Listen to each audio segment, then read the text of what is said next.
Hey there, Alex here. I'm the engineering manager for the database group here at GitLab. I'm filling in for Roger, who is on vacation today. Uh, and this is the database group 16.6 planning. So, as usual, the database group,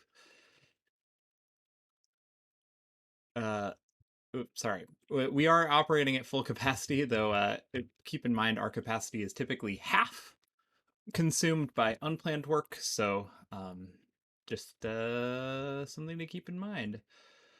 Our high level efforts are still, we're considering our medium term database scalability. We're really concerned about the risk of lightweight locks. We've had a couple of incidents related to lightweight locks. So, that's our top priority.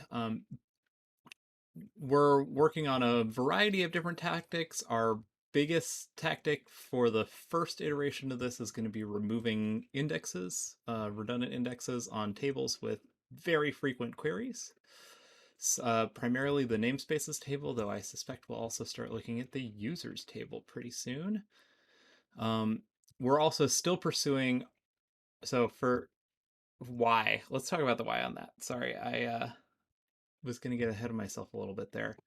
So lightweight locks, there there are two ways that Postgres takes these lightweight locks. It can either do a fast path where there are a small number of them, or there's a slow path lightweight locks. And if you get have more than 16 lightweight locks at a time, it always takes the slow path. So it takes those locks based on the number of indexes and the number of tables. So if you have a join to a table with a lot of indexes, you end up with a lot of these lightweight locks. And so for some of our tables, we have a lot of indexes. So we see this as probably our biggest capacity limit in terms of scaling the GitLab primary database. And so we, at least right now, in the medium term. So we're going to focus on getting those down. So the primary way, as I said, was dropping indexes. We're also examining caching some of our more frequent queries, especially queries against some of those tables with lots of indexes, or that happen very frequently as subqueries, because that's another way we can reduce the number of locks. So in addition to reducing the number of locks, we're also still continuing some table size reduction efforts. We're focused a little bit more on the lightweight lock contention right now because it's more pressing, but we're still supporting two different teams that are working on reducing the sizes of our some of the largest tables. On the verified side, that's a bunch of the CI tables are pretty big, and so we're working on breaking those into partition tables. And then we're also working with the create team to partition the merge request diff tables. There are a couple of them that have pretty similar access patterns, so we're hoping to get those partitioned so we can break up some tables that are pretty large. Uh, we're also continuing some work on updating primary keys to BigInt.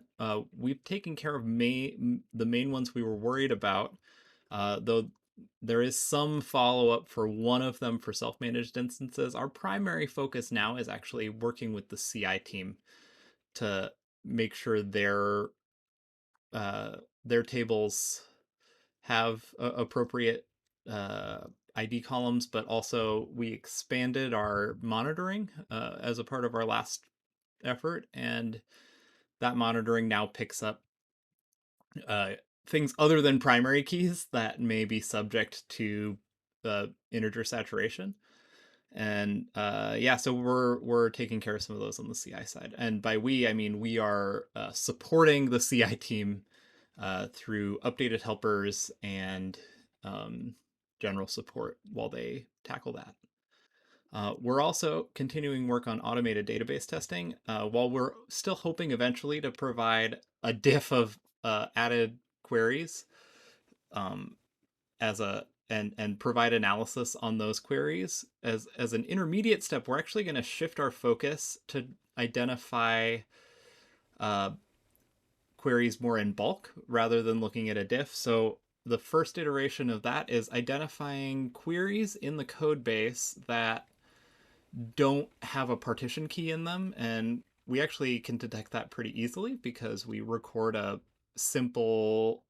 We use the auto explain logs in RSpec in order to do that, and we can actually see in there whether or not the explain plan is iterating partitions. So uh, our first our first stab at this is in a merge request right now, and we're going to continue to iterate on that in the next milestone in whatever way we can to support the partitioning efforts. As a secondary focus item, we are still working on getting migrations running in milestone order. That's pretty close, so that's pretty exciting. We'll be